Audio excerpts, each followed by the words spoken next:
Hello dear student, आज की इस वीडियो में हम लोग क्लास 10 हिंदी का 10 मोस्ट इंपॉर्टेंट प्रश्नों को देखने वाले हैं जो आपके पेपर में सबसे पहले आता है। 10 नंबर में आप लोगों को पेपर भी दिखाऊंगा, ठीक है।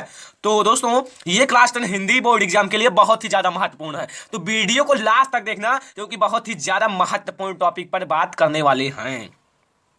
तो दोस्तों, अगर अभी तक वीडियो को लाइक नहीं किया तो लाइक कर दीजिए। अगर हिंदी का अच्छे से अच्छे टॉपिक आप लोगों को प्राप्त करना है तो दोस्तों लाइक तक पहुंचाइए। मैं आप लोगों को हिंदी का बहुत ही महत्वपूर्ण टॉपिक और भी लाऊंगा। दोस्तों, पहले आप लोग देख लीजिए, 2019 का पेपर है। 2019 का पेपर है, इसे मैं आप लोगों को सॉल्व भी करवाऊंगा इस वीडियो में नहीं दोस्तों, अगले वीडियो में। इसमें हम लोग 10 मोस्ट इंपॉर्टेंट प्रश्नों को देख लेते हैं। तो दोस्तों, ये आप लोग देख सकते हैं, ये पहले आप लोगों को क्या दिया रहता है, निर्देश। जो आपका निर्देश होता है 15 मिनट छात्रों को प्रश्न पत्र पढ़ने के लिए निर्धारित होता है। आप लोगों को 15 मिनट इसे पढ़ना पड़ता है, ठीक है, जो आपके प्रश्न दिए हैं। अब देखिए, यहाँ आपका 1 अंक का प्रश्न दिया हुआ है, ठीक है। अब यही हम लोग देखेंगे, इसी टाइप के क्वेश्चन, ठीक है, जो आपके आगे आते हैं। एंड ये आप लोग देखिए यहाँ, ये इस जैसे ये निम्नलिखित कृतियों में से किसी एक कृति के लेखक का नाम लिखिए। इसको हम लोग सॉल्व करेंगे अगले वीडियो में, ठीक है। ये आपकी 4 कृतियां दी हुई हैं। गा आपका किसी एक जीवनी लेखक का नाम बताइए, अभी इसी वीडियो में इसका आंसर देखेंगे, ठीक है। और ऐसे आपके देखिए 10 नंबर के प्रश्न आते हैं, ठीक है। नीचे देखिए, रीतिबद्ध शाखा के किसी एक कवि का नाम तथा उनकी रचना का नाम लिखिए। अभी हम आप लोगों को इसी वीडियो में बताएंगे, ठीक है। प्रयोगवादी काव्यधारा की किन्हीं 2 विशेषताएं लिखिए। जो प्रयोगवादी काव्यधारा की विशेषता अभी इसी वीडियो में मैं आप लोगों को बताऊंगा, ठीक है। तो रचना जरूर आप लोग अपने लेखक जो आपके बुक में दिया हुआ है उनकी रचनाओं को जरूर याद कर लेना, क्योंकि बहुत ही महत्वपूर्ण होते हैं रचनाएं, ठीक है। जैसे एक पतंग अनंत में पंचवटी, समर्पण एंड अनामिका। तो इसका सॉल्यूशन हम लोग अगले वीडियो में देखेंगे, अगर आप लोग कहेंगे तो दोस्तों आइए हम लोग देखते हैं आज के प्रश्नों को। आप लोग देख सकते हैं class 10 Hindi important question number 1 question, रीतिकाल की 2 विशेषताओं का उल्लेख कीजिए। यह आपके बोर्ड एग्जाम में पूछा जा सकता है, रीतिकाल की प्रवृत्तियां क्या होती हैं। यह आपके बोर्ड एग्जाम में पूछा जाता है, रीतिकाल की विशेषताएं, 2 विशेषताएं लिखिए, ठीक है। तो दोस्तों, आप लोग देखिए रीतिकाल की विशेषताओं को, तो यहां आप लोग देख सकते हैं मैंने 2 विशेषता लिख दिया है और 1-1 अंक आप लोगों को दोनों पर मिलेगा। तो पहला, श्रृंगार रस की प्रधानता। पहला जो है, इस काल में, रीति काल में श्रृंगार रस की प्रधानता दी गई थी। दूसरा, दोहा सवैया कवित्त छंदों की प्रचुरता। दोहा सवैया कवित्त छंदों की प्रचुरता। देखिए, जो आपके बिहारी जी थे वो बहुत अच्छे दोहे लिखते थे, इसलिए जो बिहारी जी दोहे लिखते थे इसलिए रीति काल के कवि हैं, ठीक है। समझ में आया। तो ये रीति काल के अभी मैं आप लोगों को कवियों का नाम भी बताऊंगा, क्योंकि आपकी 2019 पेपर में पूछा गया है। तो ये आप लोग देख सकते हैं, ठीक है। आप लोगों को याद हो गया होगा, आप लोग नोट भी कर लिए होंगे। अगर नोट कर लिए हैं तो बहुत ही अच्छा है। श्रृंगार रस की प्रधानता, दोहा सवैया छंद की प्रचुरता। हाँ, तो दोस्तों हमारा अगला क्वेश्चन है, दूसरा क्वेश्चन है, छायावाद की 2 विशेषता लिखिए, या छायावादी काल की 2 विशेषता लिखिए, या छायावादी काल की प्रवृत्तियां लिखिए, ठीक है।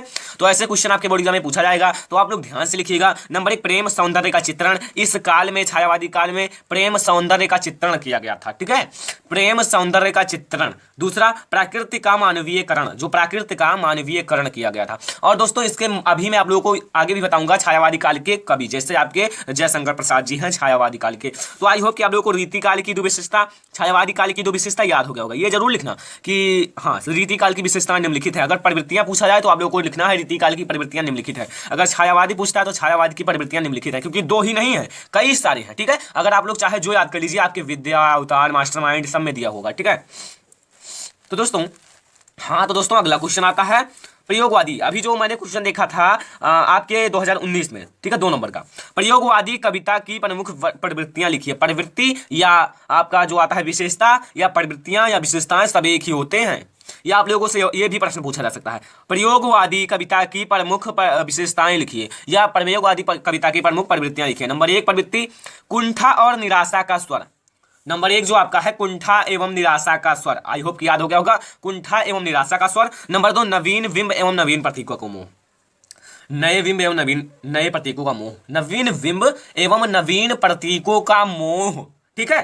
तो ये 3 क्वेश्चन आपके बोर्ड एग्जाम में एक ना एक जरूर आएगा। 2 नंबर क्लियर कर लीजिए। अगर अभी तक याद नहीं किए हैं तो नोट कर लीजिए और याद कर लीजिए। तो दोस्तों, लाइक करते रहना ताकि मैं आप लोगों को अच्छे से अच्छे वीडियोज प्रोवाइड कर सकूं, ठीक है। हाँ, तो दोस्तों अगला हमारा चौथा क्वेश्चन है, रीति काल के प्रमुख कवि का नाम तथा रचना लिखिए। उनके जो रीति काल के प्रमुख कवि हैं और उनकी रचना का नाम लिखिए। दोस्तों आइए हम लोग देख लेते हैं कौन से हैं कवि और उनकी रचनाओं का नाम। अब दोस्तों जो रीतिकाल के कवि हैं, नंबर 1 बिहारी, बिहारी जी की प्रमुख जो रचना है बिहारी सतसई, ठीक है। दूसरा आपका मतिराम, मतिराम की जो है रचना मतिराम सतसई, बिहारी सतसई, बिहारी आगे आ गया बिहारी सतसई, मतिराम आगे आ गया मतिराम सतसई। ये दोस्तों मैंने ट्रिक बनाया था, मतलब ट्रिक नहीं, मतलब मैं आप लोगों को ये ट्रिक के साथ लिखा हूं ताकि आप लोगों को याद हो जाए। बिहारी के आगे बिहारी, मतिराम के आगे मतिराम, दोनों के आगे पीछे सतसई, ठीक है। और केशव भी इनके हैं, ठीक है, केशव भूषण, ये सब रीतिकाल के हैं। तो दोस्तों ये हमारा चौथा इंपॉर्टेंट क्वेश्चन हुआ। आई होप कि आप लोगों को वीडियो पसंद आता होगा। अगला हमारा आता है पांचवा क्वेश्चन। पांचवा क्वेश्चन आप लोग देख सकते हैं, किसी एक नाटककार लेखक का नाम लिखिए।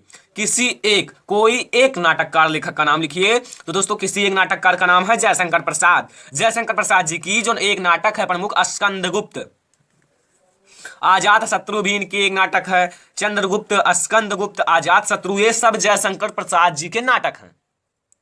अब आपसे कोई पूछ ले स्कंदगुप्त किस विधा की है, तो आप लोग क्या बताएंगे, नाटक विधा की, ठीक है, क्योंकि ये एक नाटक है। तो आई होप कि आप लोगों को याद आ गया होगा। हाँ तो दोस्तों अगला क्वेश्चन है छठवां, क्या भूलूं क्या याद करूं किस विधा की रचना है।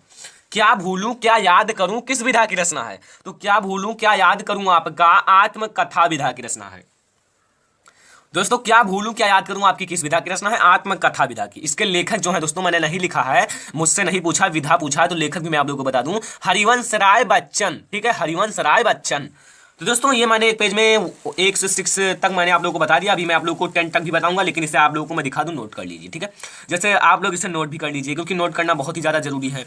तो आप लोग नोट कर लीजिए। अभी मैं आप लोगों को एक बार और दिखाऊंगा ताकि आप लोग अच्छे से नोट कर लीजिए। एंड मैं आप लोगों को 6 यानी कि 4 प्रश्न और इंपॉर्टेंट बता दूं, ताकि आप लोगों को कोई दिक्कत ना हो, बोर्ड एग्जाम में पूछा जाए तो आप आसानी से लिख सकें।